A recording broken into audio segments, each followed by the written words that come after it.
ప్రేమించు కాపరి ఉషా కిరణాలు ఉదయకాలపు వాక్య ధ్యానంకు మిమ్మల్ని ఆహ్వానిస్తున్నాం. ప్రార్థన.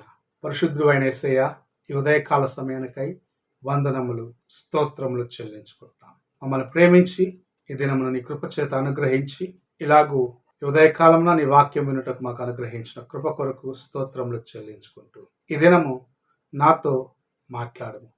కార్యక్రమం వీక్షిస్తున్న ప్రతి ఒక్కరితో మాట్లాడు. నీ వాక్యంను విని భద్రపరచుకొని వాక్యానుసారంగా నడిచే కృపను దయచేయమని యేసు పరిశుద్ధ నామమున అడిగి వేడుకుంటున్నాను పరమ తండ్రి, ఆమేన్.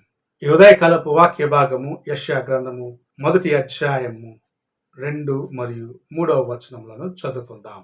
యెహోవా మాట్లాడుచున్నాడు. ఆకాశమా ఆలకించుము, భూమి చెవియొగ్గుము. నేను పిల్లలను పెంచి గొప్పవారినిగా చేసితిని, వారు నా మీద తిరుగుబడి ఉన్నారు.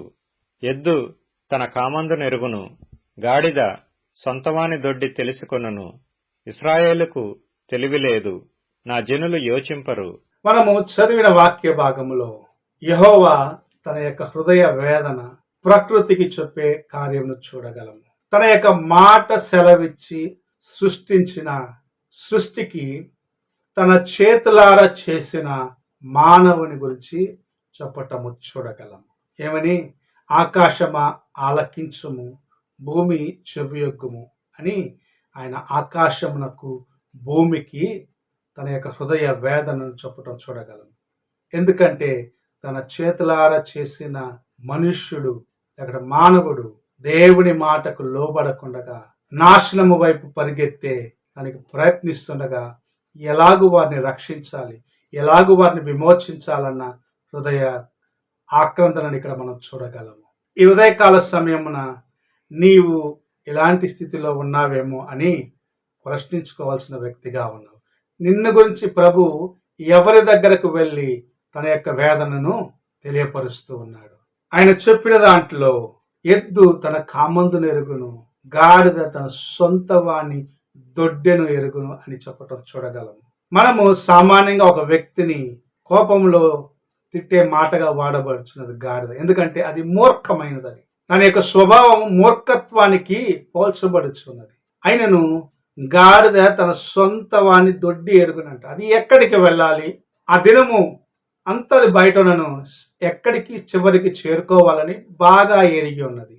అయితే నా పేరు పెట్టబడిన నా ప్రజలు నన్ను నిర్లక్ష్యపరిచినారని ప్రభు చింతిస్తూ ఉన్నాడు.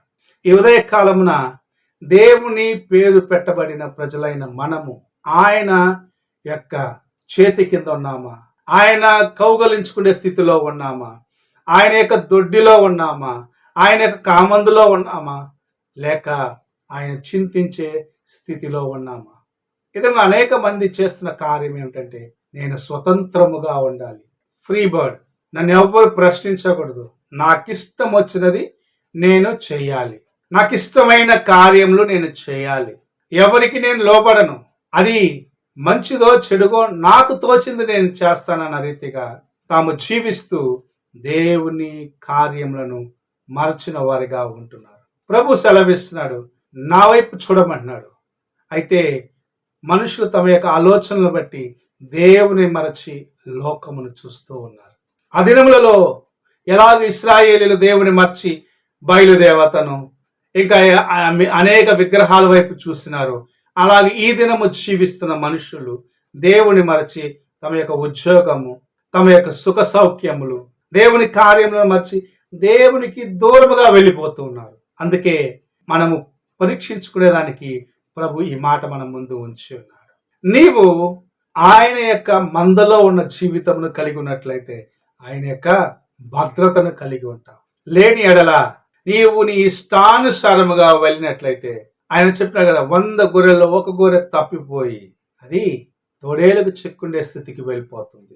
నీవు అలాగనే దేవుని మరచి నీ ఇష్టానుసారముగా వెళ్ళినట్లయితే ఒక దినము అపవాది అనే తోడేలు చేతులు చిక్కుకొని నిన్ను రక్షించేదానికి నీకు సహాయము కావాలని నీవు కేకలు వేసే స్థితికి వెళ్ళిపోతావు. ఆ స్థితికి నీవు వెళ్ళరాదని ప్రభువు నిన్ను ప్రేమిస్తూ ఈ ఉదయకాల సమయంలో మాట్లాడుచూ ఉన్నారు. ప్రియ సహోదరుడా, సహోదరి, నీ పట్ల ఆయన ప్రేమ అపారమైనది. నీవు ఆయన స్వరము వినాలని ప్రభు ఆశిస్తూ ఉన్నారు. ఆయన నిన్ను గద్దించి సరిచేసి తనతో పాటు నీవు ఉండాలని ఆశిస్తూ ఉన్నాడు. నీవు ఆయన యొక్క కుమారుడుగా, కుమార్తెగా ఆయన కోసం జీవించాలి, ఆయనకు లోబడాలి, ఆయన స్వరము వినాలి, ఆయన యందు ఆనందించాలని ఆశిస్తూ ఉన్నారు. అందుకే ఈ ఉదయకాల సమయమున ఆయన తన యొక్క హృదయ వేదన నీ ముందుకు తీసుకొని వస్తున్నాడు. నీవు ఆయన స్వరమును వింటున్నావా, లేకుంటే ఆయనకు దూరముగా దేవుని యొక్క చిత్తమును మరిచి, దేవుని యొక్క కృపకు దూరముగా, దేవుని యొక్క ఉద్దేశాలకు దూరముగా ఆయనను దుఃఖపరిచే వ్యక్తిగా ఉన్నావా?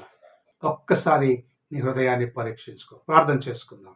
పరిశుద్ధుడు అయిన యేసయ్య, కృపగలిగిన తండ్రి, ఈ ఉదయకాల సమయానికై వందనములు, స్తోత్రములు చెల్లించుకుంటున్నాం. ఇంతవరకు నీ కృప చేత మమ్మల్ని కాచి కాపాడి దేవా నీ వాక్యము చేత నడిపిస్తున్నందుకు వందనాలు. అవును తండ్రి, ఎద్దు తన కామందు నెరుగును, గాడిద తన సొంత వాణి దొడ్డు నెరుగును, అయితే నా పేరు పెట్టబడిన నా ప్రజలు నన్ను మర్చిపోయినారని ఎలాగైతే నీవు చింతిస్తున్నావు, అలాంటి జీవితంలో మేము ఎక్కడైనా ఉన్నట్లయితే ఈ దినము సరి చేసుకొని నీ వైపు చూసి నీ కృప కొరకు వేడుకొని నీ చెంత చేరేదానికి సహాయం చేయమని యేసు పరిశుద్ధ నామం అడిగి వేడుకుంటున్నాను పరమ తండ్రి.